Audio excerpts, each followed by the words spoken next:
A gente tá realmente entrando num ciclo de polêmicas que se retroalimentam no Twitter e cada vez mais... A humanidade sempre me surpreende, raramente pelos motivos que são bons. E eu tô ficando muito preocupado com uma tendência que eu tô vendo acontecer no Twitter, e eu não sei se isso é uma coisa do Twitter ou se é uma coisa da humanidade num todo. A gente tá cada vez mais se alimentando de informações que vêm a nós, e a gente tá cada vez mais tratando isso de uma maneira binária, polêmica, e cada vez mais essa polêmica ou o quanto essa discussão fica suscitada dura menos. Todo dia que eu acordo, eu paro, leio o Twitter por 10 minutos e aí eu já descubro qual é a polêmica da vez. Como a gente troca de assunto muito rápido e às vezes, enquanto sociedade, a gente não consegue absorver o que está acontecendo. As polêmicas acontecem e a gente discute sobre isso e passa um tempo e ninguém mais pensa sobre isso. Uma das polêmicas dessa semana do Twitter, alguém viu uma mexerica, bergamota, tangerina, poncão ou o que quer que seja, descascada e separada, né, com os gominhos separados numa bandeja no mercado,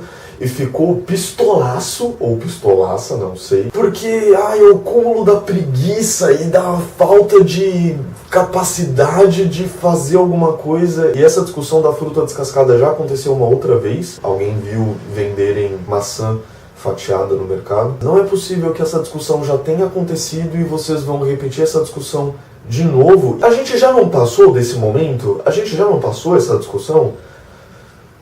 Por que a gente continua discutindo as mesmas coisas sempre? Ou será que a gente não teve tempo para absorver o que foi levantado naquela discussão e a gente... Obrigado, Twitter. E a gente precisa trazer essa discussão de novo para continuar aquele debate que daquela vez a gente não conseguiu resolver. Acho que até faz sentido desenvolver essa discussão enquanto sociedade. Mudar o corpo social, que é a parte difícil. Talvez seja uma aflição gratuita que eu tô sentindo. A gente brada. E a gente brada muito, e eu concordo muito com uma música da Pitty, que diz que sempre vale a pena bradar, só que a gente não tá ouvindo, sabe? Quando você dá a possibilidade para que todo mundo fale daquilo que pensa, as pessoas vão fazer muita questão de falar o que elas estão pensando, eu tô me incluindo nisso, e a gente vai escutar pouco, ou a gente vai escutar menos do que a gente escutaria se essa discussão fosse centralizada por uma grande mídia. Não necessariamente a TV, mas quando você pensa num órgão de mídia centralizado que tem o seu chefão, digamos assim, esse órgão de mídia vai defender os valores que esse chefão acredita que são valores a serem seguidos. Quando a gente pega a internet, por exemplo, que a gente descentraliza essa discussão, a gente dá poder para todas as pessoas discutirem. Você tenha 2 bilhões de pessoas bradando incansavelmente e não escutando. Twitch Plays Pokémon. A diferença é que no caso de Twitch Plays Pokémon você tinha um grupo caótico, composto de várias pessoas que tinham decisões diferentes e tal, teoricamente pretendendo atingir um objetivo. E aí você tem essa variação entre essas duas formas de chegar nesse objetivo, né? Ou pela anarquia, onde todo mundo dá comandos a todo momento, ou pela democracia, que é o comando mais votado num espaço de, acho que era 10 segundos, era o comando dado. Independente da democracia e da anarquia, o objetivo foi atingido. Só levou muito mais tempo do que levaria se fosse tomado por uma pessoa só. E aí eu vou excluir dessa conta todas as pessoas que estavam no Twitch Plays Pokémon com o objetivo de impedir que o jogo fosse completado. A internet é um espaço de estudo maravilhoso. A gente devia... Obrigado, Twitter. A gente devia prestar mais atenção no que acontece na internet. É fantástico você dar a possibilidade para as pessoas se manifestarem e ver até onde elas chegam. Ao mesmo tempo é um pouco assustador, porque você vai ter coisas tipo Comicsgate, Gamergate, os incels. Putz, cara.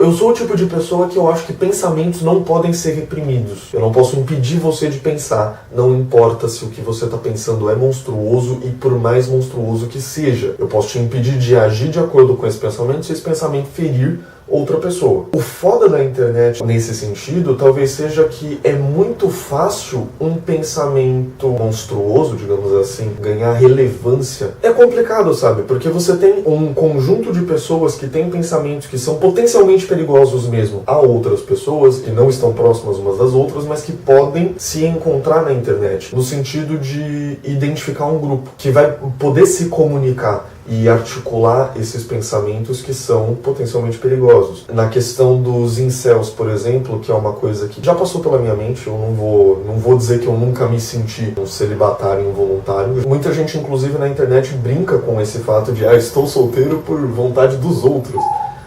Obrigado de novo, Twitter. Mas lógico, a diferença é como você encara isso. Eu não quero pintar essas pessoas como gente desequilibrada e psicologicamente frágil, mas de certa forma é um pouco. Vai ter gente que não tem a cabeça exatamente no lugar e não tem preparo para lidar com essa questão de não conseguir se relacionar sexualmente e vai tornar isso um problema. E aí, como você tem um grupo de pessoas que se identifica com essa ideia, isso vira um monstro. É uma coisa parecida com o que aconteceu com o lance da friendzone. Eu me senti friendzoneado várias vezes na minha vida. Pra mim, isso não é um problema, porque eu sempre encarei isso como beleza, eu tenho a possibilidade de estar com essas mulheres com as quais eu quis me relacionar sexualmente, mas que não rolou, e beleza, a vida segue, vamos continuar sendo amigos. E tipo, grandes amigas da minha vida são pessoas com as quais eu quis ter uma noitada e não tive. Só que eu não sou a regra, infelizmente. Será que a gente infantiliza demais as pessoas? Será que a gente em algum momento deu muito valor para questões emocionais das pessoas e criou um ambiente onde isso pareça o fim do mundo? Porque quando a gente fala de liberdades individuais, o fulano pró-armamento gostaria de ter uma arma e, enfim,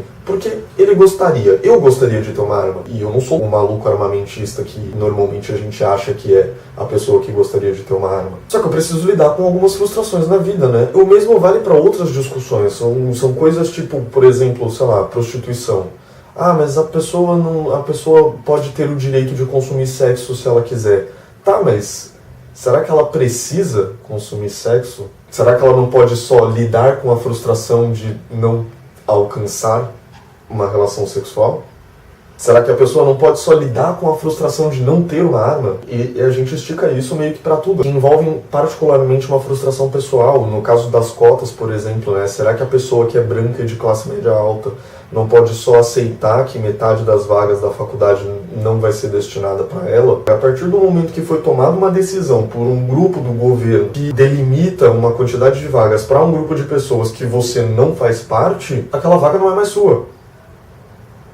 Injusto é uma questão muito subjetiva, principalmente quando a gente está falando de pessoas que sempre tiveram seu direito garantido. Eu entendo que algumas frustrações sejam coisas que a gente tem que lidar, mas aí voltando, fazendo um gancho lá no começo do vídeo, porque inclusive isso foi um reply que passou por mim nessa discussão da fruta descascada ou não na bandeja de plástico. Voltamos à discussão do fazer mais lixo plástico ou impedir que pessoas com deficiência consumam determinados tipos de alimento, porque elas podem ter dificuldade de descascar essa fruta. Será que nesse caso a gente deve lidar com o fato de que a gente vai produzir um pouquinho mais de lixo, ou será que é mais interessante, socialmente falando, que as pessoas com deficiência só aceitem que elas não vão poder consumir determinado alimento porque elas não vão poder manuseá-lo? O quanto da frustração de uma pessoa é um peso social e o quanto não é? E se a sociedade não se importa com isso e simplesmente passar por cima disso, será que a gente não está criando um ambiente no qual essas pessoas simplesmente não servem para o grupo social,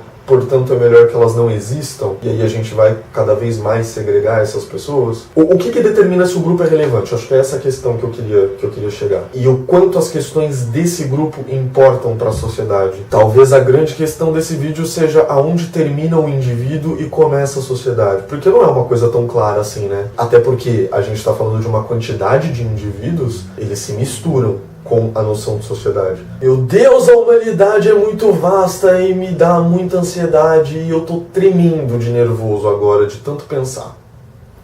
É sério. Questionamentos, coisas pra gente pensar aí pro futuro. E fazendo um disclaimer importante aqui, eu não tô dizendo que os celibatários involuntários ou qualquer outro grupo um pouco mais extremista nas suas opiniões, nas suas frustrações pessoais, seja relevante no sentido de ser importante à sociedade. Mas é porque são questões. Essas questões precisam existir. Mas qual é o custo dessas ideias e dúvidas existirem? Pesado! Deixa o seu like se você gostou, se inscreve no canal se você achar conveniente, enfim, mostra para os seus amigos, espalhe a palavra da dúvida das pessoas que não sabem o que elas devem fazer. Elas só têm dúvidas. E eu sou um poço delas. Um abraço, até a próxima e tchau! Eu queria muito fazer um efeito de glitter assim, quando eu dou tchau, mas eu duvido que eu vá ter paciência para fazer isso.